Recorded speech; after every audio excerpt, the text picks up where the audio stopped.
In 219 BC, Hannibal Barca besieged Saguntum, sparking the Second Punic War. Rather than waiting for a Roman army to arrive in Iberia, Hannibal chose to march to Italy and threaten Rome directly. He left his brother Hasdrubal in charge of the region. He was left with 15,000 troops and 21 war elephants. He also had access to some 50 quinqueremes, though these were poorly manned. Hannibal crossed the Ebro in 218, followed by 87,000 men. He spent a month subduing Spanish communities north of the Ebro, but without approaching the Greek colony of Emporion. He left one of his generals, Hanno, with 10,000 infantry and 1,000 cavalry to hold the region, and continued on his journey over the Pyrenees.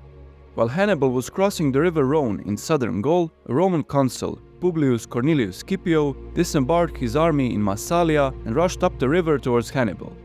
It was already September and winter was fast approaching. Rather than facing the Romans in battle and losing valuable time, Hannibal rushed towards the Alps. Without the supplies needed to follow Hannibal, Scipio returned to Massalia, where he faced a decision that would affect the rest of the war.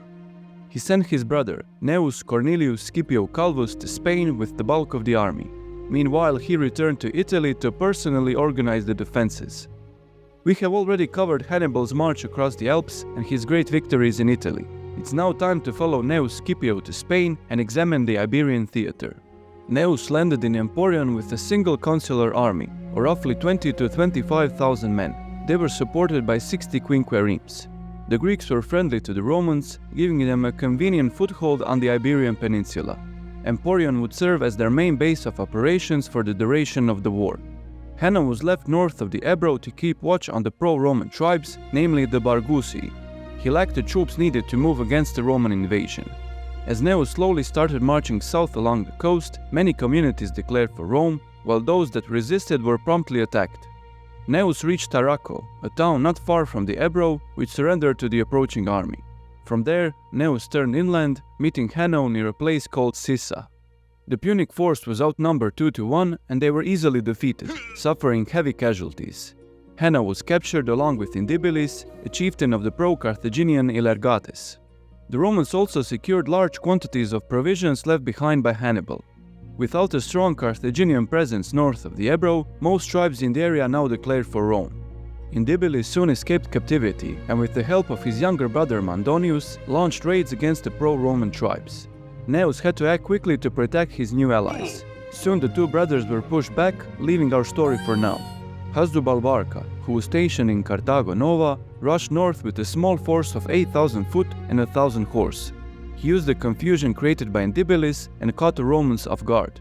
The Carthaginians defeated several Roman raiding parties near the coast. As many as 25 Roman ships were incapacitated. However, Hasdrubal didn't have the strength to face Scipio directly, and he had to fall back south of the Ebro. Gnaeus punished the officers responsible for these defeats and quickly restored order in the region. Despite these small setbacks, the Romans successfully established a foothold in Iberia, preventing Hasdrubal from sending aid to his brother in Italy. The following year, Hasdrubal gathered a large army, along with crews to man about 40 quinqueremes. This combined force marched up the coast towards the Roman enclave. The size of this army is unknown, but it's believed that it was a formidable force, given the fact that Gnaeus refused to meet it in battle. Instead, he boarded the remaining 35 ships with his legions and set off for a surprise attack. This fleet was supported by 20 smaller triremes, manned by exceptionally skilled Massalian sailors. The Carthaginian army was encamped near the mouth of the Ebro. Their scouts spotted the approach of the Roman fleet, and they too put to sea. Punic crews were mostly fresh recruits, and they were poorly trained.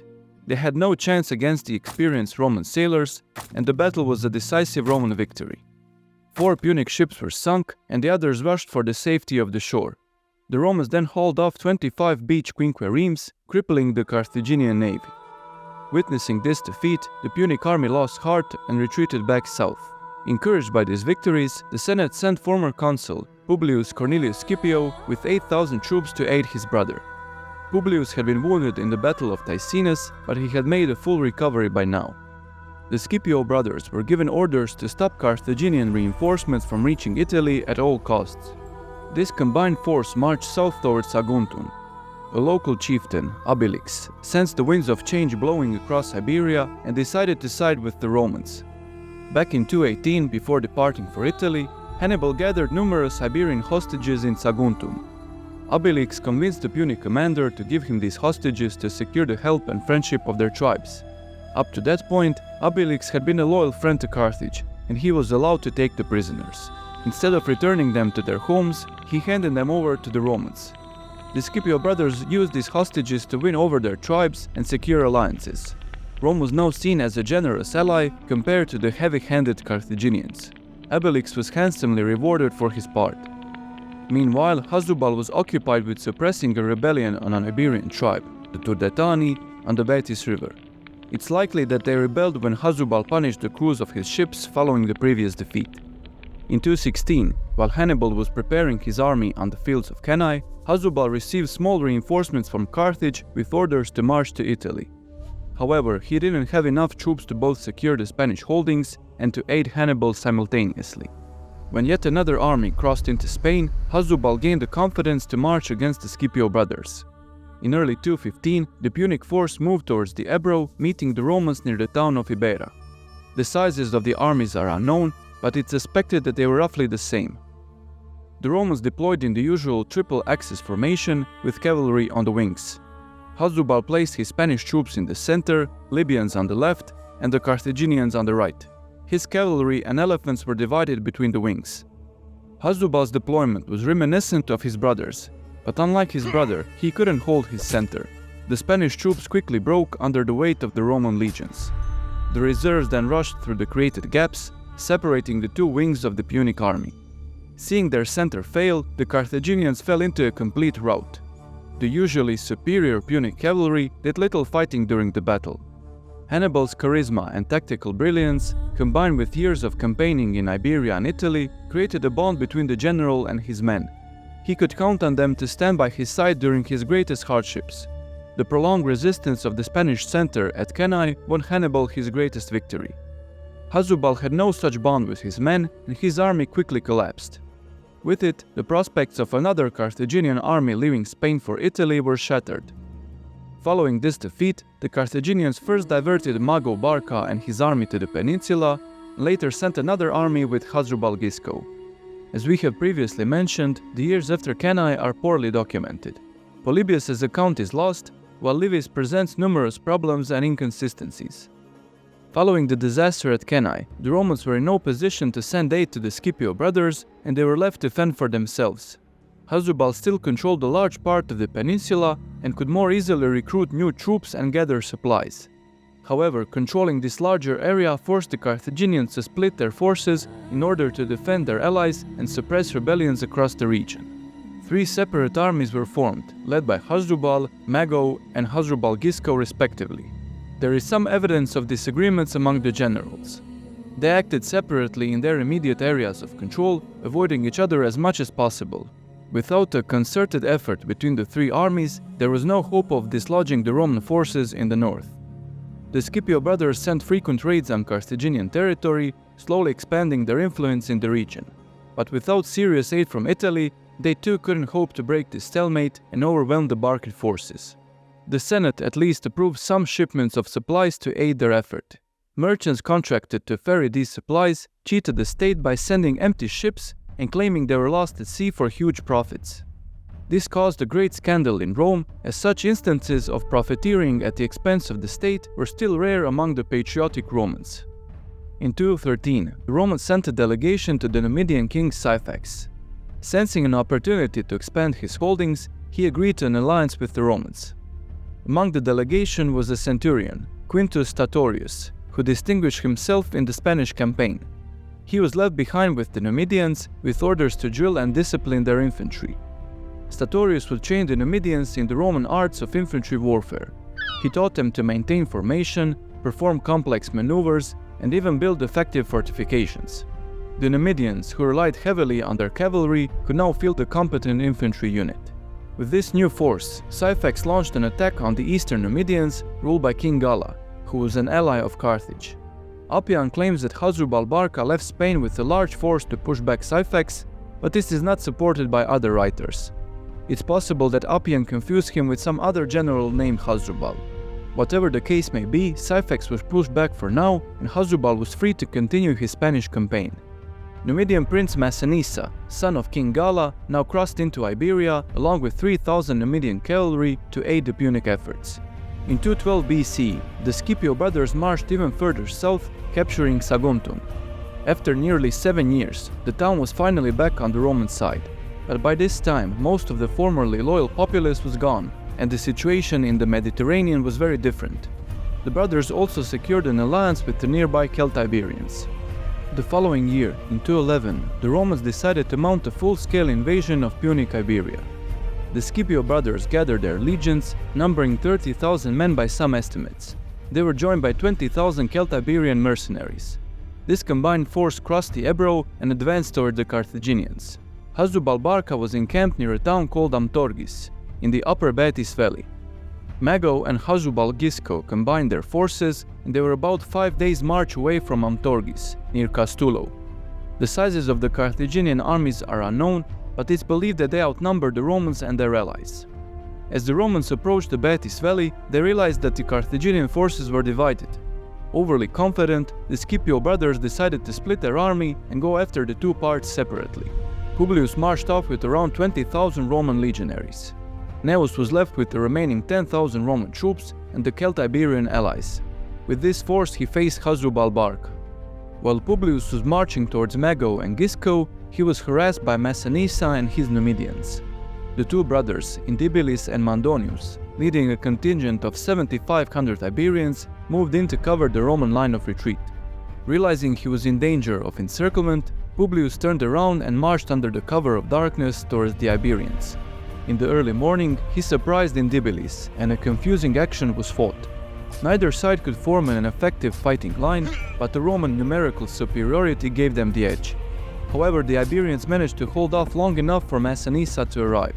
Things turned from bad to worse for the Romans, as they now had to defend from both sides. The rest of the Punic cavalry then closed in, and the Romans stood no chance. Publius Scipio was slain while encouraging his men from the front lines. Seeing their commander fall, the Roman army broke and fled, but the fleeing army was easy pickings for the nimble cavalry. Mago and Gisco now marched to aid Hasdrubal, but their help was not strictly necessary. While Ganeus Scipio was encamped near the Punic army, Hasdrubal negotiated with the Celtiberians in secret. The Celtiberian mercenaries were loyal only to gold, and a large bribe convinced them to abandon their allies. The whole army simply marched off, leaving the Romans to fend for themselves. When Mago and Gisco arrived near his camp, Gnaeus realized he was vastly outnumbered. Without any news from his brother, the Romans left their camp at night, hoping to reach the safety of the Ebro. Even though they had a head start, Massinissa and his Numidians soon caught up to them. Slowed down by frequent attacks, the Romans took up a defensive position on a hilltop. They used the baggage to create a defensive perimeter, but the rest of the Punic army soon closed in, and the perimeter was quickly broken. Gnaeus was killed, and most of his army was destroyed. For 7 years, the Scipio brothers made steady progress in Iberia. While the Romans were suffering defeats and setbacks across the Mediterranean, they could always look to Iberia and their small victories. The brothers slowly expanded their web of alliances across the peninsula, and their presence was enough not only to prevent reinforcements from Spain from reaching Italy, but also to divert forces from Hannibal to the peninsula. Defeat at the Battle of Baetis Valley came unexpectedly. Hasdrubal's years spent among the Iberian tribes gave him an upper hand in negotiations, and the usual Roman overconfidence cost them dearly. The Roman hold over Iberia was shattered, and the Carthaginians re-established their supremacy in the region. An equestrian, Lucius Marcius, rallied the remnants of the armies and fled north to the Ebro. Most of Rome's allies quickly abandoned them, and Marcius managed to hold only a small enclave in the north. Following the successful siege of Capua in 211 BC, some of the Roman forces were freed up, allowing the Senate to finally send aid to Iberia. Praetor Claudius Nero was sent to Spain with around 10,000 troops. He joined up with Marcius on the river Ebro and swiftly reorganized the remnants of the Scipio army, preparing them for a possible invasion from the Punic forces. According to Livy, Nero led a daring campaign south of the Ebro, successfully trapping Hasdrubal Barca. While negotiating his ransom with the Romans, Hasdrubal slipped out of the blockade, and Nero returned north with nothing to show for it. These events are often questioned, and it's hard to believe that Nero would choose to mount an invasion so soon after the great disasters faced by the Scipios. Whatever the case may be, Nero was soon recalled to Rome. The reasons for his rapid removal from the region are debated. Some believe that Nero lacked the gravitas to negotiate with Spanish chieftains, while others claim that a capable commander was needed back in Italy. His removal opened the door for the arrival of the most notable general of the era. The Cornelii Scipiones were among the most influential families in Roman politics. The first member of the family to ascend to the highest position in office was Publius Cornelius Maluginensis Scipio, who served as a consular tribune in 395 BC. We have previously mentioned his great-grandson, Lucius Cornelius Scipio Barbatus, who served as consul in 298. He is known for his campaign against the Etruscans during the Third Samnite War. His two sons, Lucius and Gnaeus Asina, both served as consuls during the First Punic War, garnering even more influence for the family. The two sons of Lucius, Gnaeus Calvus and Publius, also served as consuls and spent years campaigning in Spain. There are also other consuls and notable men from this family that we haven't mentioned before, but one man would rise above them all. Hailed as Rome's first imperator, Publius Cornelius Scipio, later named Africanus, was arguably the greatest of all Roman generals. Still in his teens, on the eve of Hannibal's invasion of Italy, Scipio would rise to challenge one of Rome's most formidable adversaries. Join us next time as we discuss the early life and rise of Scipio Africanus.